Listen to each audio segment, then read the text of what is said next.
हम लोगों ने वैल्यूएशन ऑफ गुडविल स्टार्ट किया हुआ था, उसमें हमने एक मेथड कर लिया था एवरेज प्रॉफिट मेथड। अब सेकंड मेथड करेंगे हम सुपर प्रॉफिट मेथड। ठीक है, सुपर प्रॉफिट मेथड का हमारा क्या फॉर्मूला होता है? ऑब्वियसली गुडविल वैल्यूएट करनी है, तो सुपर प्रॉफिट एवरेज प्रॉफिट में था average profit into number of years purchase, इसमें super profit into number of years purchase. ठीक है, अब सुपर प्रॉफिट कैसे निकलेगा बच्चों? Actual average profit. Actual average में क्यों लिख रही हूँ? क्योंकि आपको इसको पहले एडजस्ट करना होगा, वही वो एबनॉर्मल गेन एबनॉर्मल लॉसेस उन सबको एडजस्ट करने के बाद वाला प्रॉफिट माइनस नॉर्मल प्रॉफिट। ठीक है, अब नॉर्मल प्रॉफिट कैसे निकलेगा? Normal profit is equal to capital employed, कि मतलब हम लोगों ने कितनी कैपिटल लगाई बिजनेस में इनटू रेट ऑफ रिटर्न, या ओनली रेट भी लिख सकते हो, अपॉन 100। ठीक है, अगर कैपिटल एम्प्लॉयड ना दी गई हो तो आप क्या करोगे? कैपिटल एम्प्लॉयड के लिए आप पार्ट कैपिटल अकाउंट्स के बैलेंसेस प्लस करंट अकाउंट के बैलेंसेस अगर दिए हो आपको, क्योंकि अगर वो फिक्स्ड कैपिटल का फंडा फॉलो कर रहे होंगे तो उन्होंने कैपिटल अकाउंट भी बनाया होगा और करंट अकाउंट भी बनाया होगा। ठीक है, प्लस रिजर्व्स एंड सरप्लस, क्योंकि जो रिजर्व्स एंड सरप्लस है वो उनकी रिटेन्ड अर्निंग है, उसके ऊपर उन्हीं का राइट है। या दूसरा हमारा फॉर्मूला इसका एसेट्स माइनस आउटसाइड लायबिलिटीज या फिर एक्सटर्नल लायबिलिटीज। संचित समझ रहा है? आउटसाइड या एक्सटर्नल क्यों लिखा गया? क्योंकि कैपिटल इटसेल्फ भी तो एक लायबिलिटी है, बट वो हमारी इंटरनल लायबिलिटी है। नेट एसेट्स, हाँ, कैपिटल एम्प्लॉयड हमारी इंटरनल लायबिलिटी है बच्चों। ओके, तो इसलिए यहाँ पर ओनली आउटसाइड लायबिलिटीज लेनी है आपने, like creditors, bills payable, bank loan, ये सब। ठीक है, या फिर आप एसेट्स माइनस आउटसाइड लायबिलिटी को नेट एसेट्स भी बोलते हैं बच्चों हम। कोई बात नहीं बेटा। ठीक है, रेट ऑफ रिटर्न मतलब है क्या? इसके पीछे फंडा सुनो, हर काम धंधे का ना एक रेट ऑफ रिटर्न होता है। लाइक स्टील का बिजनेस है, स्टील के बिजनेस में पता है कि अगर आपने 50 लाख का इन्वेस्टमेंट करा तो आपको इतने परसेंट का रिटर्न मिलेगा। ठीक है, रिटर्न मीन्स आप प्रॉफिट इतना अर्न करोगे। ठीक है, अब कैपिटल एम्प्लॉयड के हिसाब से और टाइप ऑफ बिजनेस के हिसाब से नॉर्मली हमें 1 लाख रुपए कमाने चाहिए थे फॉर एग्जाम्पल। ठीक है, मैंने भी स्टील का बिजनेस स्टार्ट किया, संचित ने भी किया। नॉर्मली हमें 1 लाख रुपए कमाने चाहिए थे with that much amount of capital, but we are earning 1,20,000। तो इसका मतलब हम दुनिया से कुछ बेटर कमा रहे हैं ड्यू टू हमारी गुडविल। ठीक है, नाम चल रहा है, नाम चल रहा है, रेपुटेशन है, इस वजह से हमने 20,000 एक्स्ट्रा कमाया। तो वो जो 20,000 एक्स्ट्रा कमाया with same amount of investment दुनिया ने लगाया, तो उन्होंने 1 लाख कमाया, पर हमारा एक्चुअली हम कितना कमा रहे हैं? हम 1,20,000 कमा रहे हैं। तो 20,000 जो हम एक्स्ट्रा कमा रहे हैं वो हमारी सुपर प्रॉफिट है। Super profit multiplied by number of years purchase करोगे तो आपके पास गुडविल आ जाएगी। ठीक है, बुक में से क्वेश्चन करते हैं हम लोग। आपके पास मेरे हैंड रिटन नोट्स है ना, सब लिखा हुआ है उसके अंदर, सब कुछ उसमें लिखा हुआ है। फिर या तो हाथ की हाथ लिख, बैठा क्यों हुआ है? चलो इलस्ट्रेशन नंबर 11 बच्चों, इलस्ट्रेशन नंबर 11।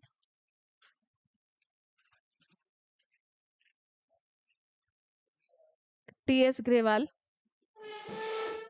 Page number 2.17। चलो मैं ऐसा करती हूँ 12 करा देती हूँ। ठीक है,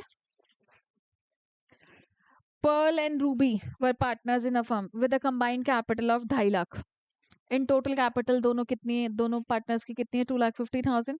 the normal rate of return was 10%। The profit of the last 4 years were as follows. हमें 4 सालों के प्रॉफिट दिए हैं, पर उन 4 सालों के प्रॉफिट में नीचे उन्होंने क्या दिया था, closing stock for the year 22-23 was over valued bye 5000। कह रहे हैं कि 22-23 का हमारा जो स्टॉक है ना, क्लोजिंग स्टॉक, वो 5000 से ज्यादा दिखा दिया गया। अगर क्लोजिंग स्टॉक 22-23 का ज्यादा दिखाया गया तो वो हम 22-23 में से माइनस कर देंगे। अब वही क्लोजिंग स्टॉक अगले साल का ओपनिंग स्टॉक बनेगा, तो उसमें हम ऐड कर देंगे। बड़े धड़ल्ले से आपने बात बताई। एक मिनट, एक मिनट, एक मिनट। हाउ कम, कैसे? एक मिनट, एक मिनट, मुझे, हाँ, कैसे?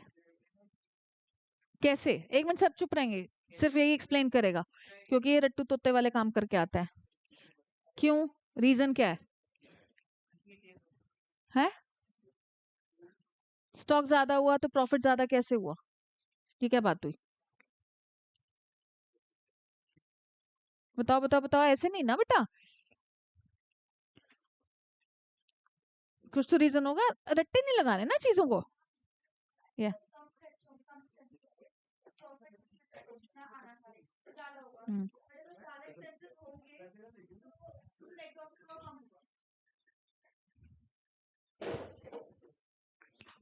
सिस्टर,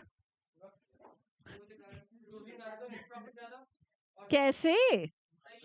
अरे कैसे? मतलब रीजन क्या है?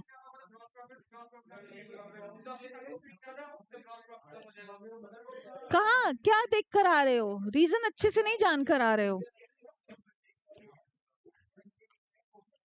बेटा, मेरी ही देख लिया कर इससे अच्छा। जेन्युइनली ये गुडविल की डली हुई है ऑलरेडी वीडियोस मेरी, अच्छे से तो बता रीजन। सुनो बच्चों, ध्यान से सुनना। क्लोजिंग स्टॉक, आप लोगों को याद होगा, क्लोजिंग स्टॉक 11th में हम लोग ट्रेडिंग अकाउंट में बाय क्लोजिंग स्टॉक करके दिखाते थे एंड बैलेंस शीट में जाता था।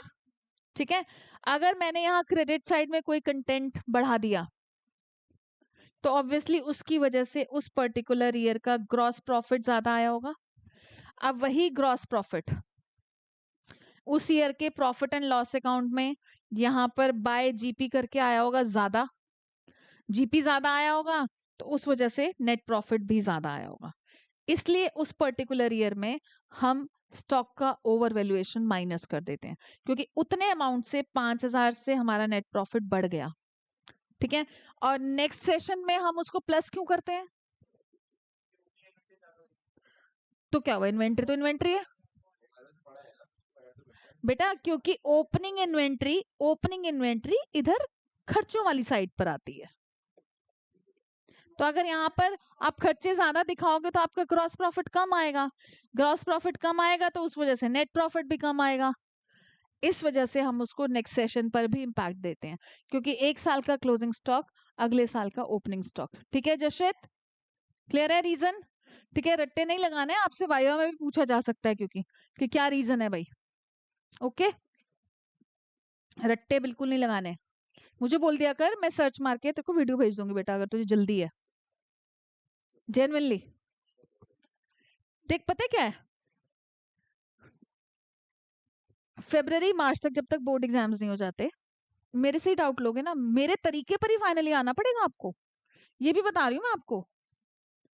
सच में कहीं इधर उधर से तुम सीख भी लोगे ना, कहीं एक पॉइंट ऑफ टाइम पर तुम्हें लगेगा कि नहीं यार, ये हमारी स्कूल टीचर का तरीका इजी है, या हमें पहले वो समझ आ गया। कई बार होता है ना, आपको बचपन में ए फॉर एप्पल सिखाया गया, तो अब मैं आपको जितना मर्जी ए फॉर एरोप्लेन कराती रहूं, शायद आप ए फॉर एप्पल पर ही रहोगे। ठीक है, क्योंकि वो आपने पहले भी सुन लिया। जो चीज पहले सुन लेता है इंसान, वो थोड़ी बस जाती है। ठीक है, रच बस जाती है दिमाग में, मन में। ठीक है, तो कोई बात नहीं, पर वो उसको, क्योंकि देखो उसके रिगार्डिंग अगर डाउट आए तो आपको आपकी स्कूल टीचर नहीं हेल्प कर सकती, आपको और कोई यूट्यूबर हेल्प नहीं कर सकता, क्योंकि आपको मेरे पास ही रहना है ना बेटा। तो फिर बेटर है कि जितना जल्दी मेरे तरीके पर स्विच कर जाओ तो उतनी ग्रिप बन जाएगी। ठीक है, या मेरी वीडियोस देख लो अगर ज्यादा जल्दी है, हर चैप्टर की भेज दूंगी, हर लेक्चर। ठीक है बेटा, बढ़ो, ज्यादा आगे आगे भागना है तो भागो, कोई दिक्कत नहीं है। ठीक है, तो अब हमारे पास ये ईयर तो सिर्फ 22-23 था, आगे का भी 23-24 दिया होता तो हम उस पर भी इम्पैक्ट दिखाते। अभी नहीं दिखाएंगे क्योंकि 23-20 ओपनिंग स्टॉक तो गया नहीं ना, क्योंकि सिर्फ क्लोजिंग स्टॉक का इम्पैक्ट आएगा। तो हमें इसको क्लोजिंग स्टॉक के भी यहाँ पर 33,000 में से हमें 5,000 माइनस कर देने हैं बच्चों, और बाकी जो ईयर्स हैं 35,000 का प्रॉफिट प्लस 25,000 का प्रॉफिट प्लस 32,000 का प्रॉफिट, ये सब ले लोगे आप, डिवाइडेड बाय 4 कर दोगे तो ये आपका एक्चुअल एवरेज प्रॉफिट आ जाएगा। माइनस करना होता था आपको नॉर्मल प्रॉफिट, नॉर्मल प्रॉफिट के रिगार्डिंग, नॉर्मल प्रॉफिट के लिए आपको दोनों की combined capital in total given थी 2,50,000 इनटू आपका 10%। वो तो बाद में करेंगे, पहले हम सुपर प्रॉफिट तो निकाल लें, फिर गुडविल हो जाएगी हमारी। सुपर प्रॉफिट जो भी अमाउंट आएगा multiplied by number of years purchase, इन्होंने 4 दिया। ठीक है, आप ले भाई, तू पहले ही कर ले, फिर तू इसको यहाँ पर गुडविल लिखेगा ना बेटा।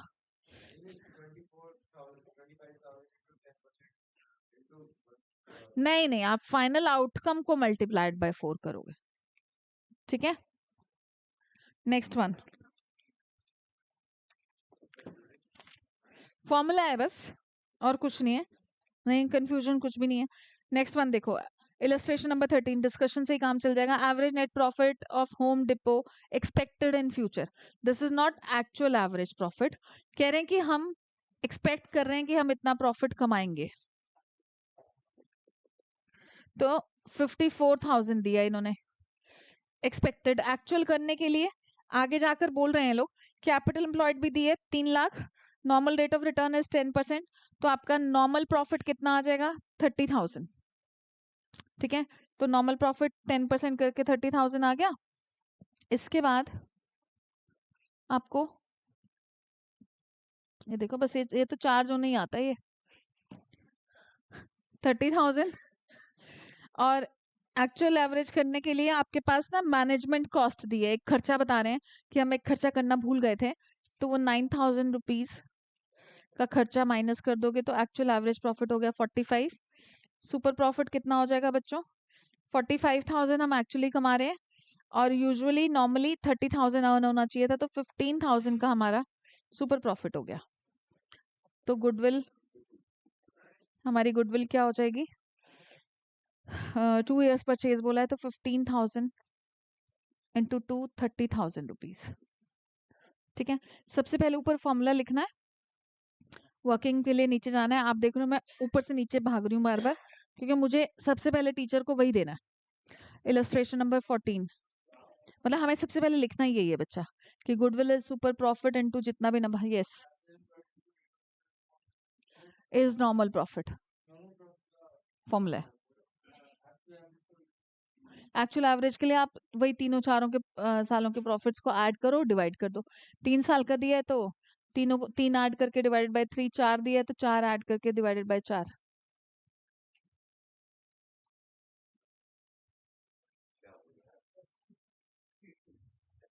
मतलब वो डाउट नहीं पूछ सकता मेरे से।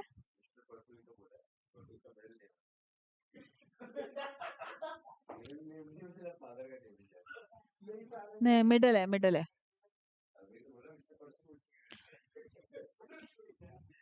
प्रसून है, Prasoon. Average profit earn by a firm is rupees 75,000, कह रहे हैं एवरेज प्रॉफिट कितना है, average profit 75,000 which includes under valuation of stock. तो स्टॉक बोल रहे हैं तो मतलब ये क्लोजिंग स्टॉक है आपका। ठीक है, ये आपके लिए अंडरस्टूड है, ओपनिंग मत लेना इसको। तो ओपनिंग स्टॉक का अंडर वैल्यूएशन है तो उसको हम प्लस कर देंगे एक्चुअल एवरेज के लिए। नॉर्मल प्रॉफिट के लिए क्या करेंगे, कैपिटल इन्वेस्टेड दे रखी है 7 लाख, रेट ऑफ रिटर्न दिया है 7%, तो 80,000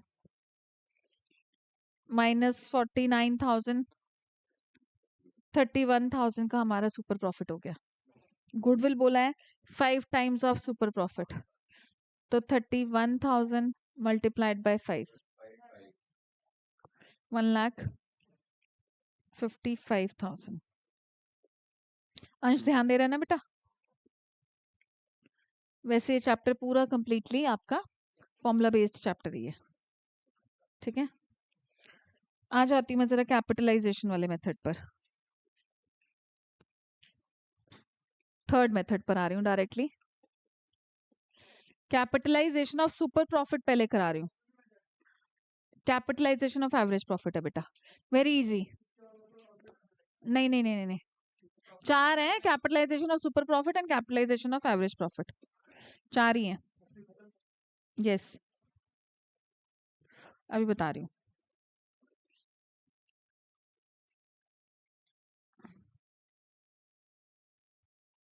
कैपिटलाइजेशन ऑफ सुपर प्रॉफिट क्या होता है बच्चों?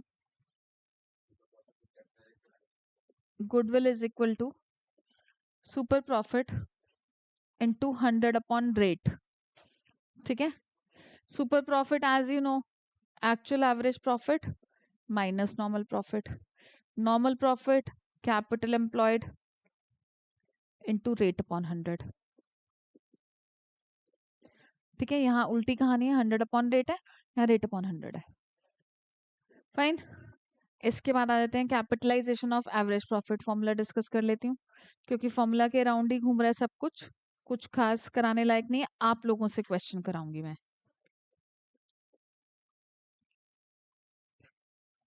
कैपिटलाइजेशन ऑफ एवरेज प्रॉफिट में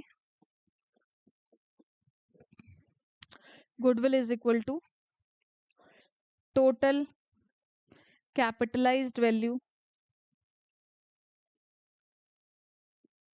माइनस नेट एसेट्स, ठीक है। अब टोटल कैपिटलाइज्ड वैल्यू के रिगार्डिंग हम average profit into 100 upon rate करेंगे,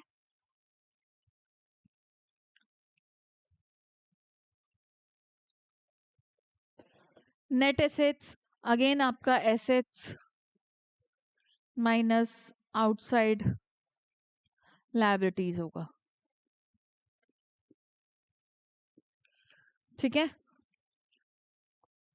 क्लियर है। और you can say capital employed, बेटा एक्चुअली होता है कि एडजस्ट करने के बाद abnormal gain minus abnormal losses plus routine expenses को माइनस, वो सब करने के बाद, मतलब जो हम एडजस्टमेंट करते थे ना वो सब करने के बाद, ठीक है बच्चों, क्लियर है।